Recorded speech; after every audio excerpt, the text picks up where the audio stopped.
ప్రియదర్శి హీరోగా వచ్చిన కొత్త సినిమా సారంగపాణి జాతకం. ఇంద్రగంటి మోహన్ కృష్ణ దర్శకత్వంలో వచ్చిన ఈ సినిమా నేడు రిలీజ్ అయింది. మరి ఏ మేరకు ఈ సినిమా మెప్పించిందో సమీక్షలోకి వెళ్లి తెలుసుకుందాం. కథ: సారంగపాణి ప్రియదర్శి తన చేతిలో ఉన్నవి గీతలు కాదు, మన తలరాతలు అంటూ జాతకాల్ని ఎక్కువగా నమ్ముతాడు. సారంగపాణి ఓ కారు కంపెనీలో సేల్స్ మెన్గా పనిచేస్తుంటాడు.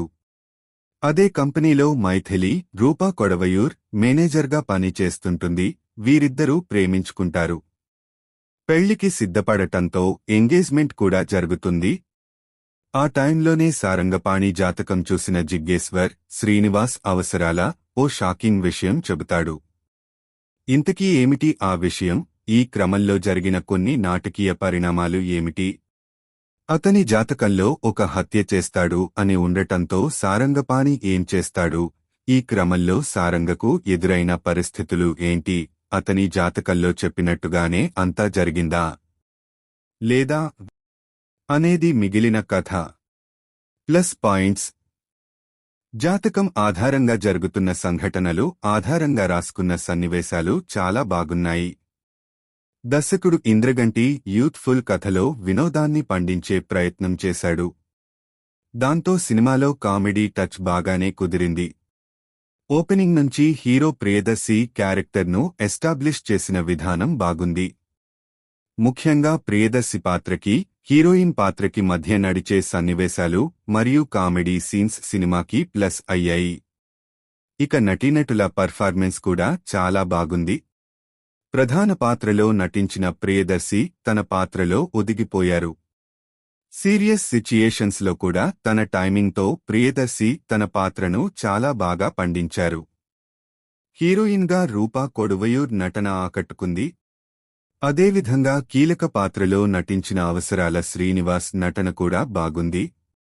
ఆయన డైలాగ్స్, ఆయన హావభావాలు బాగున్నాయి. ఇతర కీలక పాత్రల్లో నటించిన వికే నరేష్, తనికెళ్ల భరణి, వెన్నెల కిషోర్, వైవా హర్ష మరియు మిగిలిన నటీనటులు కూడా తమ పాత్రలకు న్యాయం చేశారు. మైనస్ పాయింట్స్: హీరో ప్రియదర్శి పాత్రను, ఆ పాత్ర తాలూకు సీన్స్ను బాగా డిజైన్ చేసుకున్న దర్శకుడు ఇంద్రగంటి మోహన్ కృష్ణ అంతే స్థాయిలో కొన్ని చోట్ల ఈ సినిమా ట్రీట్మెంట్ను రాసుకోలేదు. ముఖ్యంగా కీలక సన్నివేశాల్లో ఆసక్తికరమైన కథనాన్ని ఇంకా ఇంట్రెస్ట్గా రాసుకుంటే బాగుండేది. అలాగే కథలో ఇంకా కామెడీని మరియు ఉత్కంఠను పెంచడానికి స్కోప్ ఉంది. సెకండ్ హాఫ్ బాగానే స్టార్ట్ అయినా ప్లేలో ఇంట్రెస్ట్ మిస్ అయింది. కథనాన్ని ఇంకా ఆసక్తికరంగా మలిచే అవకాశం ఉన్నప్పటికీ దర్శకుడు మాత్రం తన శైలిలోనే సినిమాని ముగించారు. మొత్తానికి Indraganti direction skills, hero characterization, BGM బాగున్నప్పటికీ సినిమా మాత్రం యావరేజ్గానే అనిపిస్తుంది. సెకండ్ హాఫ్ స్క్రీన్ ప్లేతో పాటు ప్రధాన పాత్రలను ఇంకా బలంగా రాసుకుని ఉంటే సినిమాకి మేలు జరిగేది. సాంకేతిక విభాగం: దర్శకుడు మోహన్ కృష్ణ ఇంద్రగంటి తన టేకింగ్తో మెప్పించిన తీసుకున్న స్టోరీ లైన్కి తగ్గట్టు కొన్ని చోట్ల ఆకట్టుకునే విధంగా స్క్రీన్ ప్లేను రాసుకోలేకపోయారు. కానీ కొన్ని సీన్స్తో ఆకట్టుకున్నారు. సినిమాలో బ్యాక్గ్రౌండ్ స్కోర్ బాగుంది.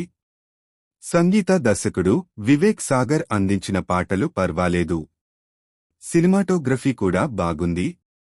సినిమాలోని చాలా సన్నివేశాలను చాలా బ్యూటిఫుల్గా చిత్రీకరించారు. ఇక ఎడిటింగ్ విషయానికి వస్తే అక్కడక్కడ ఉన్న కొన్ని సాగతీత సీన్స్ను ఎడిటర్ మార్తాండ్ కె. వెంకటేష్ తగ్గించాల్సింది. నిర్మాత శివలెంక కృష్ణ ప్రసాద్ ఎక్కడా కాంప్రమైజ్ కాకుండా ఈ చిత్రాన్ని నిర్మించారు. ఆయన నిర్మాణ విలువలు చాలా బాగున్నాయి. తీర్పు: సారంగపాణి జాతకం అంటూ ఫ్యామిలీ ఎంటర్టైనర్గా వచ్చిన ఈ చిత్రంలో మెయిన్ థీమ్ కామెడీ అండ్ కొన్ని ఎమోషనల్ సీన్స్ బాగానే ఉన్నాయి. అయితే రెగ్యులర్ ప్లే సినిమాలో ల్యాగ్ సీన్స్ ఎక్కువైపోవడం వంటి అంశాలు సినిమాకి మైనస్ అయ్యాయి. ఓవరాల్గా ఫ్యామిలీ అంతా కలిసి ఎంజాయ్ చేసేలా ఉంది ఈ సినిమా. మొత్తానికి చిత్రం బాగానే కనెక్ట్ అవుతుంది.